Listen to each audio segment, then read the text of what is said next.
અમદાવાદના ઈસનપુરના ચંડોળા વિસ્તાર અને નીલગિરીના છાપરા વિસ્તારમાં પોલીસે મોટા કાફલાએ કોમ્બિંગ ઓપરેશન હાથ ધર્યું। ઝોન 6 ના ડીસીપીની આગેવાનીમાં 300થી વધુ પોલીસ જવાનોએ ઘરે ઘરે જઈને લોકો અને વાહનોનું ચેકિંગ કર્યું।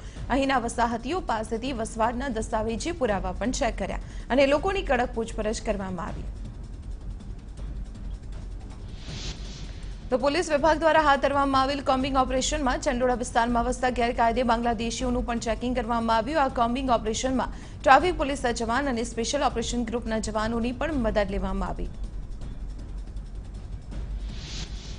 અમદાવાદ પોલીસ કમિશનરના આદેશ પ્રમાણે સર્ચ ઓપરેશન હાથ ધરાયું, જેમાં 40થી વધુ પુરાવા વગરના વાહનોને ડિટેઇન કરવામાં આવ્યા, તો કેટલાક દારૂ પીધેલા લોકોને પણ ઝડપી લેવાયા। 26 જાન્યુઆરીનો પર્વ નજીકમાં છે, ત્યારે કોઈ ચોક્કસ બાતમીના આધારે પોલીસ દ્વારા શંકાસ્પદ વિસ્તારમાં ચેકિંગ કરવામાં આવ્યું હતું। અમદાવાદના ઈસનપુરના ચંડોળા તળાવ ખાતેથી પોલીસે બુટલેગર ચંદાની પુત્રીની અટકાયત કરી છે। સાથે જ પોલીસે દેશી દારૂનો જથ્થો, ડીવીઆર અને એલસીડી જપ્ત કર્યા। ચંડોળા ખાતે ડીસીપી ઝોન 6 દ્વારા સર્ચ હાથ ધરવામાં આવ્યું હતું। આ સર્ચ દરમિયાન મહિલા બુટલેગરે પોલીસ પર નજર રાખવા સીસીટીવી ગોઠવ્યા હોવાનો ખુલાસો થયો। અમદાવાદના રિવરફ્રન્ટ ખાતે યોજાયેલા શોપિંગ ફેસ્ટિવલનો ફિયાસ્કો થયો છે। શોપિંગ ફેસ્ટિવલમાં મોટાભાગના સ્ટોલ બંધ જોવા મળ્યા। લોકો પણ ખૂબ જ ઓછી સંખ્યામાં શોપિંગ ફેસ્ટિવલની મુલાકાત લેવા માટે આવે છે। તંત્ર દુબઈ જેવા શોપિંગ ફેસ્ટિવલની વાતો કરતું હતું।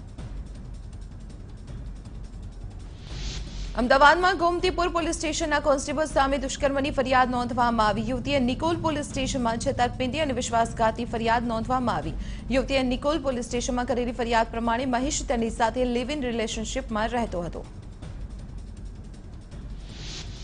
અમદાવાદના જોહાપુરામાં મહિલા ડોક્ટરને પરેશાન કરતો શખ્સ પોલીસ સકંજામાં આવ્યો। પોલીસે ફરિયાદના આધારે આરોપીની ધરપકડ કરી। મહિલા ડોક્ટરનું કહેવું છે કે અગાઉ 5થી વધુ અરજી આરોપી વિરુદ્ધ તેઓ આપી ચૂક્યા છે, છતાં પણ આરોપી અવારનવાર તેમનો પીછો કરતો હતો, તો આરોપીએ શારીરિક છેડતી કરવાનો પણ પ્રયત્ન કર્યો। રાજકોટમાં સ્વાઇન ફ્લૂને કારણે વધુ 3 વ્યક્તિઓના મોત થયા। જૂનાગઢના પુરુષનું અને માણાવદરની મહિલાનું મોત ખાનગી હોસ્પિટલમાં સારવાર દરમિયાન થયું। જોકે છેલ્લા 23 દિવસમાં સ્વાઇન ફ્લૂએ 10 લોકોનો ભોગ લીધો।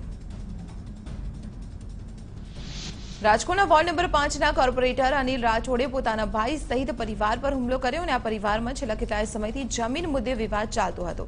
આ વિવાદમાં ભાઈઓ વચ્ચે મારામારી પણ થઈ, તો આ મામલે પોલીસે કોર્પોરેટરની ધરપકડ કરી। રાજકોટના યાજ્ઞિક રોડ પર આવેલી ધર્મેન્દ્રસિંહ કોલેજમાં રણસંગ્રામ ખેલાયો। વિદ્યાર્થીઓના 2 જૂથ આમને સામને આવી ગયા। વિદ્યાર્થીઓના બંને જૂથ લાકડી અને પાઇપ લઈને સામસામે ઉતરી આવ્યા। મારામારીની આ સમગ્ર ઘટના સીસીટીવી કેમેરામાં કેદ થઈ ગઈ। રાજકોટમાં જ્યોતિ સીએનસીને ત્યાં આયકર વિભાગ દ્વારા સર્ચ ઓપરેશન હાથ ધરવામાં આવ્યું। મેટોડા સ્થિત મુખ્ય યુનિટ પર 26 અધિકારીઓની ટીમ દ્વારા સર્ચ ઓપરેશન હાથ ધરવામાં આવ્યું।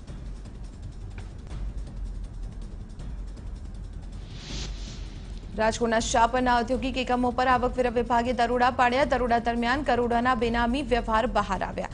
દરોડાના અંતે કરોડો રૂપિયાની ટેક્સ ચોરી પણ સામે આવી શકે છે।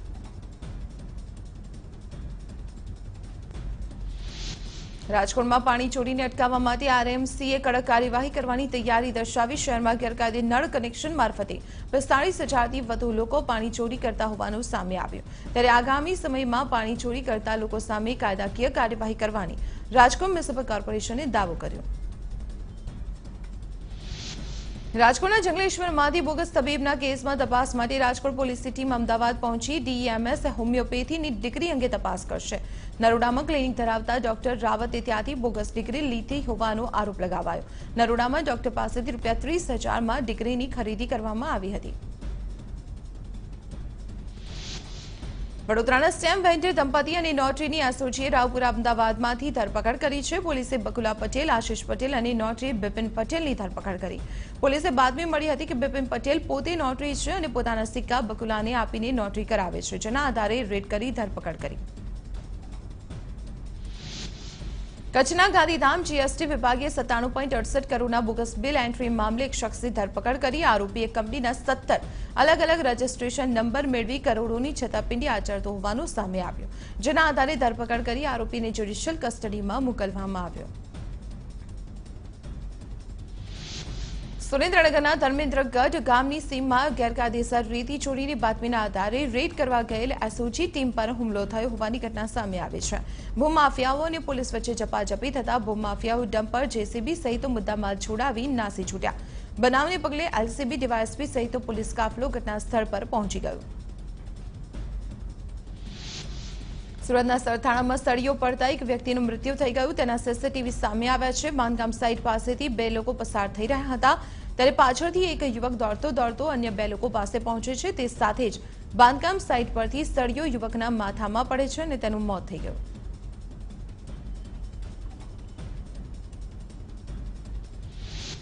સુરતના સચિન વિસ્તારમાં ફરી એકવાર તસ્કરોએ તરખાટ મચાવ્યો છે. એક જ રાતમાં 4 મંદિરોને તસ્કરોએ નિશાન બનાવ્યા. 4 મંદિરમાંથી તસ્કરો દાનપેટી ચોરી ગયા. સચિનના કનકપુર વિસ્તારમાં આવેલ જગન્નાથ મંદિરની દાનપેટીમાંથી 35,000, સિદ્ધેશ્વર મહાદેવની દાનપેટીમાંથી 3,000, ખોડિયાર માતા મંદિરમાંથી 10,000 અને જલારામ મંદિરમાંથી 2,000 રૂપિયાની ચોરી થઈ.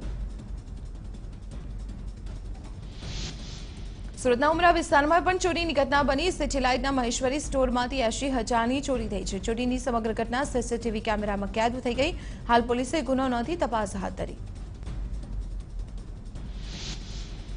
સુરતના સરથાણાની મેઘ મલ્હાર સોસાયટીના રહીશોએ એક વિડીયો વાયરલ કર્યો છે. સૂકા કચરામાં પાણી નાખીને ભીનો કરવામાં આવી રહ્યું છે. કચરાનું વજન વધારવા સૂકા કચરામાં પાણી નાખવામાં આવી રહ્યું છે. આ કારસ્તાન ડોર ટુ ડોર ગાર્બેજની ગાડી ચલાવનારાનું છે.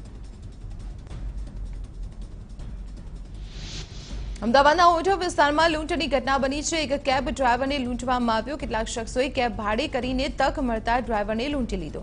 લૂંટારૂ 12,000 રોકડ, કાર અને મોબાઈલ લઈને ફરાર થઈ ગયા. લૂંટની આ ઘટના સીસીટીવી કેમેરામાં કેદ થઈ ગઈ.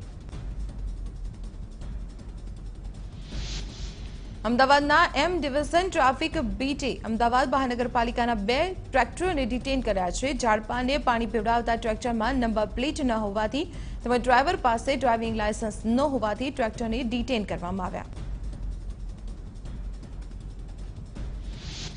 ગુજરાતમાં રાશી બોર્ડર નજીક હાઈવે પર હાઇડ્રોજનના સિલિન્ડર ભરેલ ટેમ્પો પલટી મારતા મોટી દુર્ઘટના સર્જાઈ. ટેમ્પોના ચાલકે અચાનક સ્ટીયરિંગ પરથી કાબુ ગુમાવતા ટેમ્પોએ પલટી મારી દીધી. ટેમ્પોમાં ભરેલ હાઇડ્રોજન ગેસ સિલિન્ડરમાં બ્લાસ્ટ થયા, જેના કારણે સમગ્ર વિસ્તારમાં દોડધામ મચી ગઈ.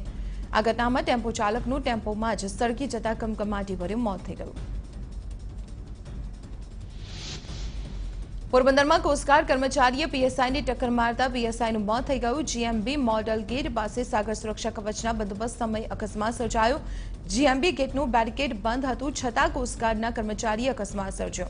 મહત્વનું છે કે પીએસઆઈ એલજી પાડા કમલાબાગ પોલીસ સ્ટેશનમાં ફરજ બજાવતા હતા. સુરેન્દ્રનગરમાં ચોટીલા બામણબોર હાઈવે પર ટ્રેક્ટર અને બાઇક વચ્ચે અકસ્માત સર્જાયો. અકસ્માત બાદ બાઇક ચાલકનું મોત થઈ ગયું, જ્યારે અકસ્માત બાદ ટ્રેક્ટર ચાલક ફરાર થઈ ગયું.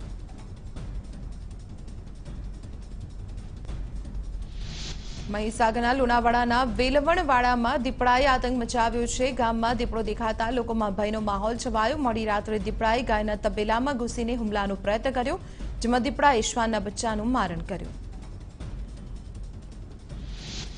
જૂનાગઢમાં ગીરના જંગલમાંથી સિંહનો રોડ પર લટાર મારતો વધુ એક વિડીયો વાયરલ થયો છે. માંદરડા નજીક જંગલમાંથી સિંહ રોડ ક્રોસ કરતો હોવાનો વિડીયો હોવાનું માનવામાં આવી રહ્યું છે. તો વન વિભાગે સિંહને કોઈ પણ પ્રકારની અડચણ ન થાય તે રીતે સિંહને રોડ ક્રોસ કરાવ્યો. વડોદરા જિલ્લાના વાઘોડિયા તાલુકાના જરોદિયાપુરા ગામમાં લોકોએ મગરના બચ્ચાનું રેસ્ક્યુ કર્યું. જરોદિયા ગામમાં મગરનું બચ્ચું દોરીમાં ફસાઈ ગયું હતું, જેને લોકોએ રેસ્ક્યુ કરીને બચાવી લીધું. 3 ફૂટના મગરના બચ્ચાને દોરીમાંથી બહાર કાઢી બચાવ કામગીરી હાથ ધરવામાં આવી. ગાંધીનગરમાં શાળાઓમાં આરોગ્ય કાર્યક્રમમાં 2,42,000 વિદ્યાર્થીઓની આરોગ્યની ચકાસણી કરવામાં આવી, જેમાંથી 21,495 વિદ્યાર્થીઓ બીમાર હોવાનું સામે આવ્યું. સામાન્ય બીમારીવાળા 19,219 વિદ્યાર્થીઓની સ્થળ પર સારવાર કરાઈ. ગીર સોમનાથમાં ધોરણ 1ના વિદ્યાર્થીઓને ક્લાસમાં બંધ કરી શિક્ષકો જતા રહ્યા હતા. કોડીનારના માઢવાડ ગામના પ્રાથમિક શાળામાં આ ઘટના બની. જોકે 2 મહિલાઓને અવાજ આવતા બાળકોને બહાર કાઢવામાં આવ્યા.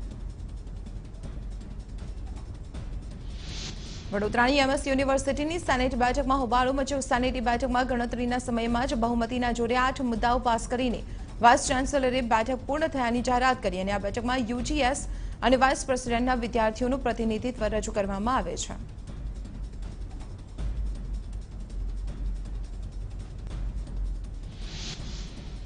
એસવીએનઆઈટીમાં પીએચડીનો અભ્યાસ કરતા સ્કોલર્સ દ્વારા કોલેજ કેમ્પસમાં જ બેનર સાથે સ્ટાઇપેન્ડ વધારવાની માંગ કરવામાં આવી. આ સ્કોલર્સે છેલ્લા 4 વર્ષથી સ્ટાઇપેન્ડ વધારવામાં નથી આવ્યો. આ સ્કોલર્સને હાલ 50,000 સ્ટાઇપેન્ડ આપવામાં આવે છે, જેમાં 80% વધારો કરવાની માંગ પીએચડી સ્કોલર્સ કરી રહ્યા છે. અમરેલીના સાવરકુંડલા એપીએમસીમાં ટેકાના ભાવની મગફળીના ઢગલા થયા છે. 11,000થી વધુ ટેકાના ભાવની મગફળીની ગુણીઓ એપીએમસીમાં ખડકી દેવામાં આવી છે. ટેકાના ભાવની મગફળીનો સંગ્રહ કરવા માટે ગોડાઉન ન હોવાથી એપીએમસીમાં મગફળીની ગુણીઓ રાખવામાં આવી. નવસારીમાં પાણીની સમસ્યાની શરૂઆત થઈ છે. સિંચાઈ વિભાગ દ્વારા કેનાલની સાફ સફાઈ માટે કેનાલને 60 દિવસ માટે બંધ કરવામાં આવી છે. સિંચાઈ કેનાલમાંથી શહેરના દુધિયા તળાવમાં 30 દિવસ ચાલે તેટલો જ પાણીનો જથ્થો બચ્યો છે, જેને લઈ પાલિકા દ્વારા શહેરમાં એક જ ટાઈમ પાણી આપવાનું નક્કી કરાયું. સુરેન્દ્રનગરના લખતરમાં માઇનોર કેનાલની બારી બંધ થઈ જતા ખેતરોમાં પાણી ફરી વળ્યા. ધાંગધ્રા બ્રાન્ચ કેનાલમાં નીકળતી D3 માઇનોર કેનાલની બારી અચાનક બંધ થઈ ગઈ, જેથી કેનાલ ઓવરફ્લો થતા જીરાના પાકને ભારે નુકસાન પહોંચ્યું. વડોદરા આસપાસના 60 જેટલા ગામ અને 100 સોસાયટીને ઉનાળા દરમિયાન પીવાના પાણીની સમસ્યા નહીં રહે. Vadodara urban development authority VUDA હેઠળના 9 ગામ અને 56 સોસાયટીને આજવા સરોવરમાંથી પીવાનું પાણી આપવામાં આવશે, જે માટે 3.50 કરોડો ખર્ચ કરવામાં આવશે. તો પશ્ચિમ વિસ્તારના લોકોને મહીવિયરમાંથી પાણી આપવામાં આવશે. કચ્છમાં પૂર્વ ધારાસભ્ય જયંતિ ભાનુશાળી હત્યા કેસમાં ભાનુશાળી સમાજ દ્વારા ભુજમાં આક્રોશ રેલી યોજવામાં આવી. તપાસ એજન્સીઓ દ્વારા તપાસ ધીમી ગતિએ થતી હોવાના આક્ષેપ સાથે રેલી યોજવામાં આવી. રેલીમાં કચ્છના રાજકીય સામાજિક આગેવાનો અને કોંગ્રેસના ધારાસભ્ય પ્રદ્યુમનસિંહ જાડેજા પણ જોડાયા હતા. સુરતમાં પાસ નેતા ધાર્મિક માલવિયાને પાસા કાર્યકર્તાઓ કમિશનર કચેરી ખાતે આવેદનપત્ર આપ્યું. સુરતના જોઈન્ટ સીપી હરિકૃષ્ણ પટેલે પાસના આંદોલન પર કરેલી વિવાદિત ટિપ્પણીને લઈને વિરોધ કરવામાં આવ્યો અને જોઈન્ટ સીપી હરિકૃષ્ણ પટેલને સસ્પેન્ડ કરવાની માંગ કરવામાં આવી. સુરતની સરકારી કચેરીઓની બહાર ઉભેલા વચેટિયાઓથી દૂર રહેવા માટે શહેર પોલીસ કમિશનરે એક જાહેરનામું બહાર પાડ્યું અને આ વચેટિયાઓ સરકારી કામ માટે કતારમાં ઉભેલા કામ જલ્દી લઈ થઈ જશે, તેમજ કોઈ પ્રમાણપત્રની પણ જરૂર નહીં પડે તેવી વાતોમાં ભોળવીને પૈસા લઈ ફરાર થઈ જાય છે. રાજકોટમાં જેતપુર તાલુકાના ખેડૂતોએ મામલતદાર કચેરીના કર્મચારીઓને ડુંગળીનું વિતરણ કર્યું અને પાક વીમો લાંબા સમયથી ન મળવા મુદ્દે મામલતદારને આવેદનપત્ર આપ્યું. જેતપુરના 10 ગામના 123 ખેડૂતોને વર્ષ 2016-17નો પાક વીમો હજુ સુધી નથી મળ્યો. તેથી આ મુદ્દે ખેડૂતોએ બેનર સાથે રાખીને અધિકારીને આવેદનપત્ર આપ્યું. ગોધરાના પૂર્વ પટ્ટાના બોડીદ્રા ગામે ખેડૂતોની બેઠક મળી હતી અને આ ખેડૂતોની જમીન Delhi Mumbai express national corridor માટે જવાની છે. આ ખેડૂતોને જમીનના યોગ્ય વળતર અંગે હજુ સુધી કોઈ ઉકેલ નથી આવ્યો. જમીનના વળતર મુદ્દે ચર્ચા કરવા પંચમહાલના પૂર્વ પટ્ટા અને દાહોદ પંથકના ખેડૂતો હાજર રહ્યા. આ ખેડૂતોએ આગામી સમયમાં વળતરને લઈ આંદોલનનો માર્ગ અપનાવવાની ચીમકી ઉચ્ચારી.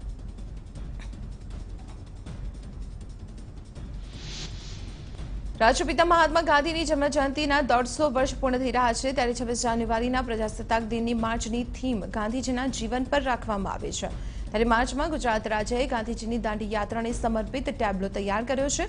આ ટેબ્લોમાં પોરબંદરમાં ગાંધીજીનું જન્મસ્થળ દર્શાવાયું છે, તો બાદમાં સાબરમતી આશ્રમથી લઈ દાંડી સુધીની યાત્રાની સફરને દર્શાવાઈ છે.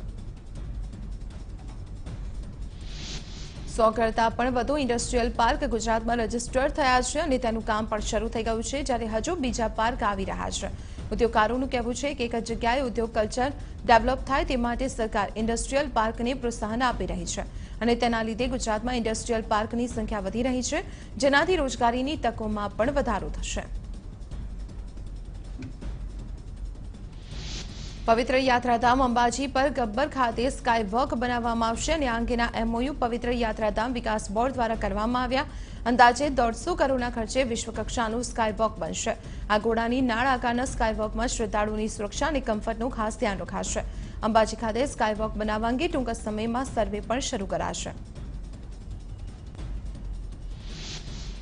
હાર્દિકના લગ્નને લઈને વિરમગામમાં તેના નિવાસસ્થાને તૈયારીઓ શરૂ થઈ ચૂકી છે. માતા પિતાના કહેવા મુજબ હાર્દિક લગ્ન સાદાઈથી જ કરવા માંગતો હતો, જેથી પરિવારજનોએ પણ તેના આ નિર્ણય ઉપર સહમતિ આપી હાર્દિકના ઘરે મંડપ બાંધવામાં આવ્યો છે.